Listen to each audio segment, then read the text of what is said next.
বেশ কিছুদিন ধরেই তিনি অসুস্থ ছিলেন। তিনি বারবার বলেছেন যে আই ওয়ান্ট টু কুইট। তো একাকিত্ব এবং করুণ পরিণতি তাকে ধরনের কথাবার্তা বলতে বাধ্য করে। লেখালেখি তিনি বন্ধ করে দিয়েছেন আরও অনেক আগেই। তিনি বলছেন যে তিনি টায়ার্ড, তিনি আর পারছেন না। দেশবরেণ্য কবি হেলাল হাফিজ, যাকে আমরা বিরহের কবি হিসেবেও চিনি, তিনি আজকে 2:40 দিকে শেষ নিঃশ্বাস ত্যাগ করেন। তো বেশ কিছুদিন ধরেই তিনি অসুস্থ ছিলেন। তিনি ঠিকভাবে কথা বলতে পারতেন না এবং তিনি হাঁটতে পারতেন না ঠিকমতো। তো তার শরীরের বেশ নাজুক অবস্থায় চলে যায়।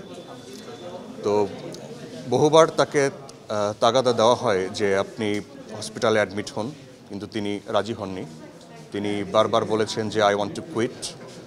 তো একাকিত্ব এবং শরীরের করুণ পরিণতি তাকে এই ধরনের কথাবার্তা বলতে বাধ্য করে, যেটা আমাদেরকে তখন থেকেই ব্যথিত করছিল। কিন্তু শেষমেশ আজকে দুপুরে তিনি ওয়াশরুমে পড়ে যান এবং তিনি মাথায় আঘাত পান। তো তৎক্ষণাৎ অন্যান্য হোস্টেলের মেম্বার যারা ছিলেন তারা অ্যাম্বুলেন্সে করে পিজি হাসপাতালের এমার্জেন্সিতে নিয়ে আসেন এবং কর্তব্যরত চিকিৎসক তাকে মৃত ঘোষণা করেন। তিনি 2:40 দিকে মারা যান। হোস্টেলে তিনি রুমে একা থাকতেন, কিন্তু তার ব্যক্তিগত পরিচর্যাকারী হিসেবে আমি ছিলাম। প্রায় 3 বছর ধরে ছিলাম। করোনা পরবর্তী সময়ে তিনি এই রাজধানীর সুপার হোস্টেল তিনি বেছে নেন থাকার জন্য। মাঝে মাঝে তিনি হোস্টেলের লবিতে নামতেন, কিন্তু সেভাবে কোনো লেখালেখি তিনি আর করতেন না।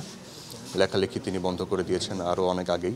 আমরা অনেকে বলেছি যে আপনি আমাদের জন্য আরও 2-1 পাতা কবিতা লেখেন, কিন্তু তিনি বলছেন যে তিনি টায়ার্ড, তিনি আর পারছেন না।